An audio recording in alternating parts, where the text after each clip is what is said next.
Selamat jumpa lagi para siswa kami. Apa kabar? Gimana keadaanmu di rumah? Semua keadaan sehat kan? Kiranya Tuhan selalu melindungi kalian bersama dengan keluarga. Jumpa lagi pada pelajaran biologi kali ini. Nah, sebelum kita mulai pelajaran, mari kita berdoa. Berdoa mulai. Berdoa selesai. Para siswa kami, pada pertemuan kali ini kita akan belajar tentang pembelahan sel. Kita tahu bahwa pembelahan sel itu selalu terjadi pada tumbuh-tumbuhan maupun pada binatang. Tujuan pembelajaran kita adalah bagaimana kita mampu mengucap syukur kepada Tuhan atas keajaiban-keajaiban yang selalu terjadi di sekitar kita, terlebih pada diri kita, yaitu pada sel. Kita bersyukur dengan adanya sel ini, akhirnya kita juga terbentuk. Kita bersyukur karena keajaiban itu terjadi pada sel itu karena banyak sekali keunikan-keunikan pada sel itu sendiri dengan berbagai macam organel yang sangat kecil. Nah, siapa yang bisa berbuat itu? Tidak lain dan tidak bukan, itu adalah karya Tuhan yang Maha Kuasa.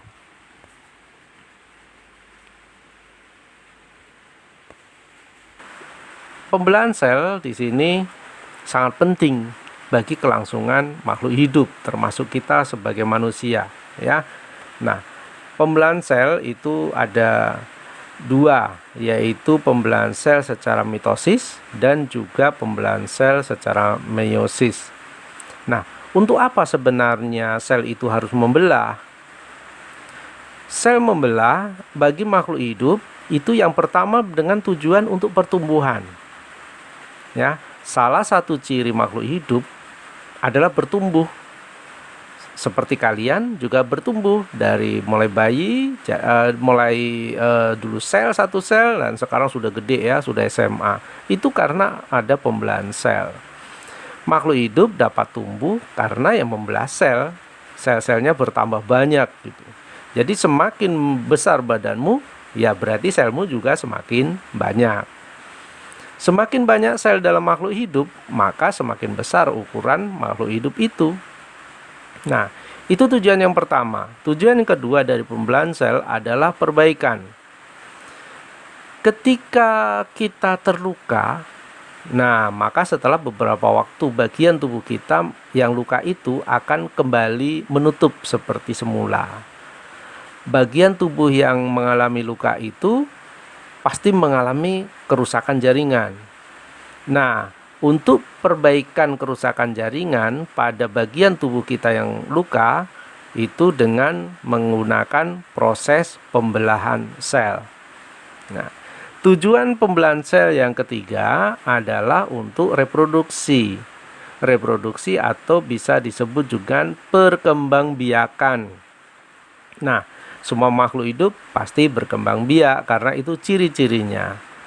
Pada proses reproduksi seksual, ya, seksual bukan vegetatif ya, seksual diperlukan sel kelamin untuk membentuk individu baru, yaitu sel kelamin jantan dan sel kelamin betina. Proses pembentukan sel kelamin ini dilakukan dengan cara pembelahan sel juga. Nah, maka mari kita pelajari apa itu mitosis, apa itu meiosis. Pertama, kita akan belajar tentang mitosis. Pembelahan mitosis itu terjadi pada sel-sel tubuh kita, yaitu sel somatik namanya, ya, sel badan. Pada pembelahan ini dihasilkan sel anak yang mempunyai jumlah kromosom sama dengan kromosom sel induknya. Pembelahan mitosis adalah tipe pembelahan sel yang menghasilkan dua sel anakan. Sel anakan ini mempunyai sifat karakter identik persis seperti sel induknya. Artinya, kedua sel anakan yang terbentuk mempunyai susunan genetika sama persis, termasuk sama jumlah kromosomnya dan organel-organel di dalamnya itu sama persis dengan induknya. Jumlah kromosom yang dimiliki oleh sel anakan itu disebut dengan 2N atau disebut dengan diploid. Sel diploid adalah sel yang kromosomnya berpasangan, maka disebut 2N. Ya.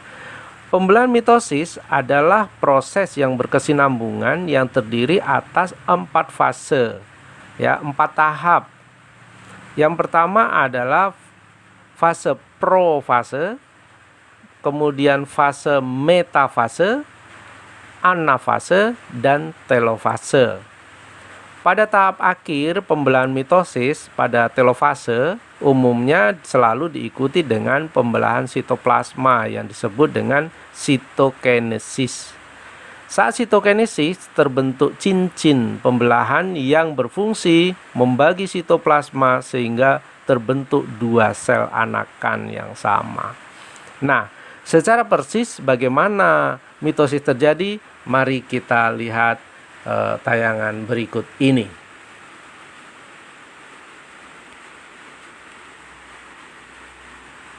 Apa yang terjadi pada pembelahan mitosis? Pada tahap pertama pembelahan mitosis adalah profase. Pada tahap ini kromosom yang tadinya merupakan benang-benang yang terurai, pada akhirnya kromosom mengumpul dan memendek, terpilin, dan membentuk sebuah kromatik. Kromatik yang sama berpasang-pasang dan diikat oleh sentromer. Sentriol yang terbagi menjadi 2 dan berbentuk, dan pada sentriol membentuk benang-benang gelendong. Sentriol itu berpindah tempat dengan posisi yang saling berlawanan. Pada tahap ini, pada akhirnya nukleolus itu hilang dan membran sel nukleus itu juga terurai. Pada fase yang kedua yaitu metafase. Pada fase ini benang-benang gelendong itu saling memanjang dari kedua kutubnya dan mengikat setiap benang kromatik itu pada bagian sentromernya. Lalu kromatik akhirnya bergeser tersusun satu baris di tengah-tengah sel. Sampai pada akhir metafase kromatik masih terikat oleh sentromer, ya, kromatik kembarnya.